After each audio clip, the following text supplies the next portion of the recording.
Hello students, आज हम इसको कंटिन्यू कर रहे हैं मेजरमेंट ऑफ मैटर। आज अभी हमने पढ़े थे लॉ ऑफ केमिकल कॉम्बिनेशन, फिर हमने पढ़े law of conservation of matter, फिर हमने पढ़े लॉ ऑफ कांस्टेंट प्रोपोर्शन। अभी हम पढ़ेंगे एटम। एटम का size, mass and valency. What is atom? तो फ्रॉम विच एटम को डिस्कवर सबसे पहले किया था जॉन डाल्टन ने। डाल्टन ने यह कहा था कि एटम इनडिविजिबल है और इनडिस्ट्रक्टिबल है, उसका विभाजन नहीं होता। The smallest particle of an element which can take part in chemical reaction is known as atom. परंतु एटम बना हुआ है सब एटॉमिक पार्टिकल से। That subatomic particle are proton, neutron and electron. ये हमने लास्ट ईयर पढ़े, मैं अभी फिर से आपको रिकॉल कर दे रही हूँ। और इस लेसन में यहाँ तुम्हारे 48 पेज में कैन यू रिकॉल में फिर लिखा हुआ है from which experiment was discovered the atom has internal structure and when. Atom का इंटरनल स्ट्रक्चर है।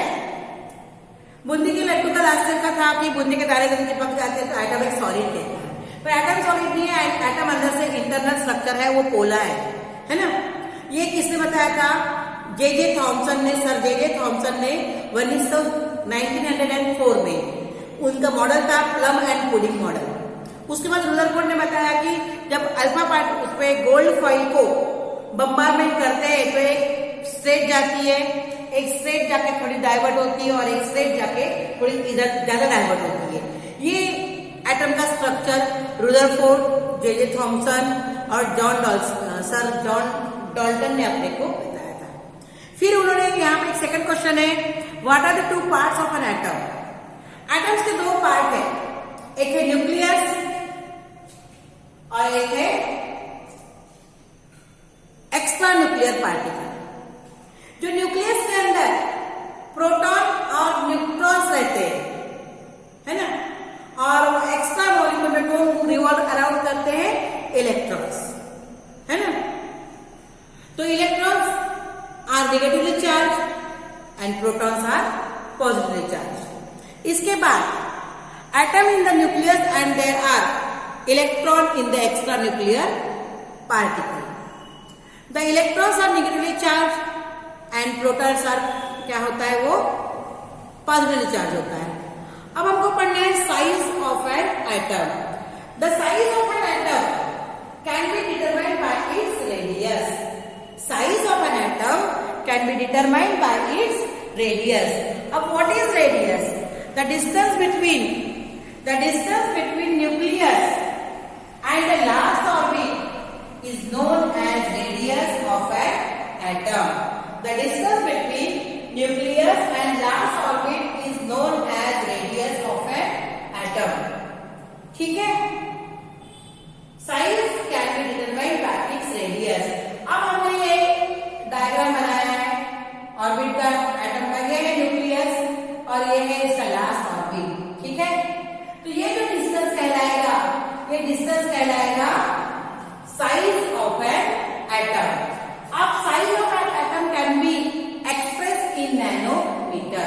ये इकाई है, इकाई unit nanometre.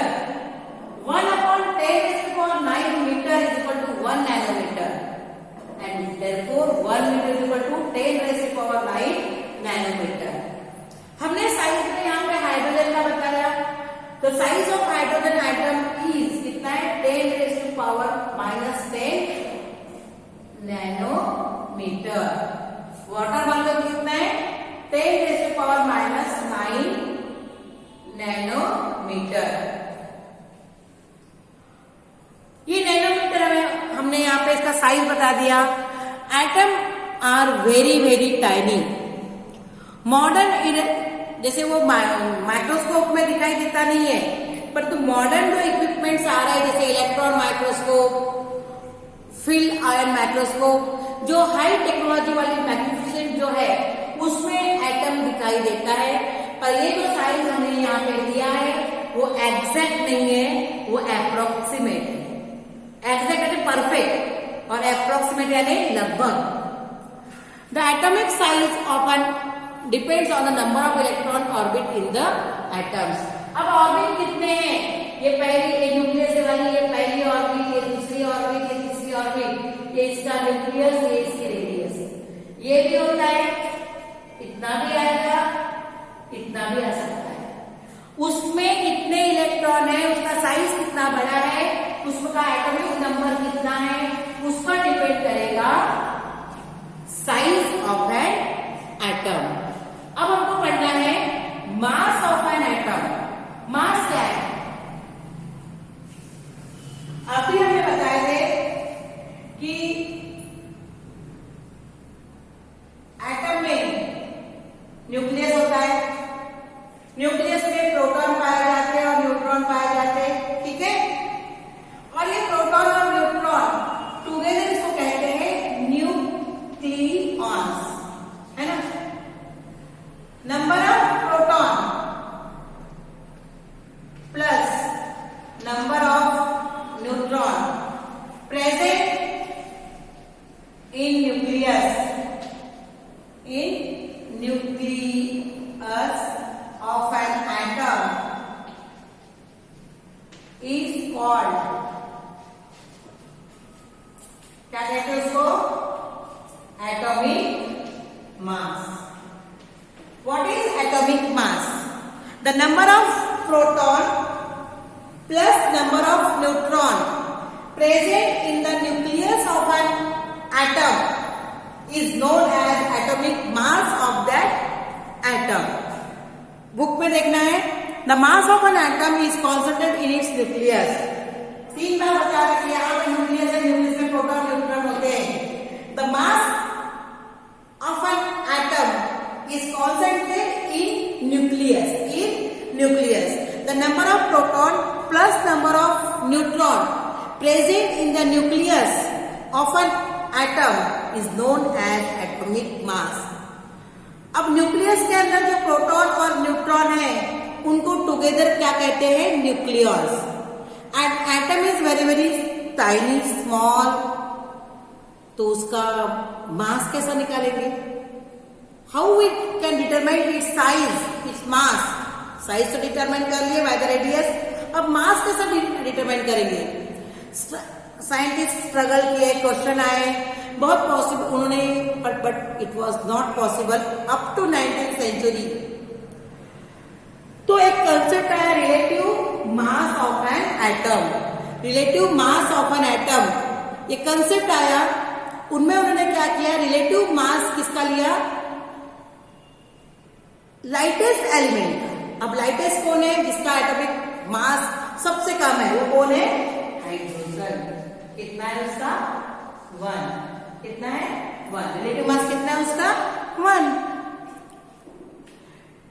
Being the lightest was initially chosen as the reference atom. The relative mass of hydrogen atom which has only 1 proton, उसमें nucleus नहीं है, neutron नहीं है, 1 प्रोटॉन है, उसका मास कितना होगा, 1। Therefore, the magnitude of the relative atomic mass of various atoms become equal to the atomic mass number, that is proton plus neutron. अब यहाँ पे एग्जाम्पल है कि रिलेटिव मास अपने को बताना है किसका, तो उसके लिए स्टैंडर्ड क्या लिया, हाइड्रोजन एज 1।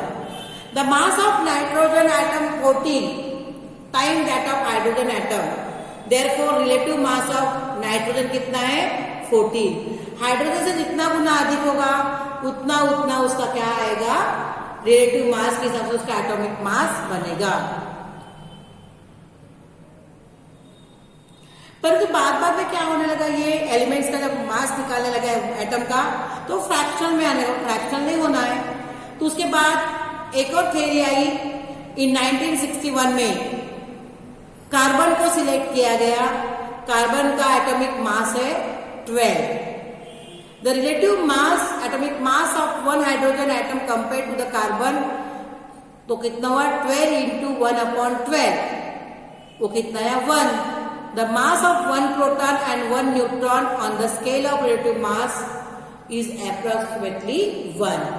यहाँ बुक में तुम्हारे दिया हुआ है पेज नंबर 49 में एटॉमिक मास किसी किसी एलिमेंट से दिए, मैं पढ़ के बता देती हूँ आपको। Hydrogen 1, helium 4, lithium 7, beryllium 9, boron 11, carbon 12, nitrogen 14, oxygen 16, fluorine 19, neon 20, sodium 23, magnesium 24, aluminium 26, silicon 28, है ना। आगे क्या आप लोग पढ़ लेना, बुक में लिखे हुए हैं, फिल इन द ब्लैंक्स है तो वो आपने कंप्लीट कर लेना। इसके बाद मैं आपको पढ़ाऊंगी वैलेंसी। वैलेंसी नहीं, today we have highly accurate method, इसके लिए अभी है तो उसको डाल्टन के नाम से जाना जाता है। Unified mass has been accepted as unit atomic mass, it is called Dalton, its symbol is mu. आज अभी कैसे डाल्टन से उसका सिंबल म्यू है। 1 mu is equal to 1.6605 into 10 raised to power 5 3904 into 10 raised to power -27 kilogram.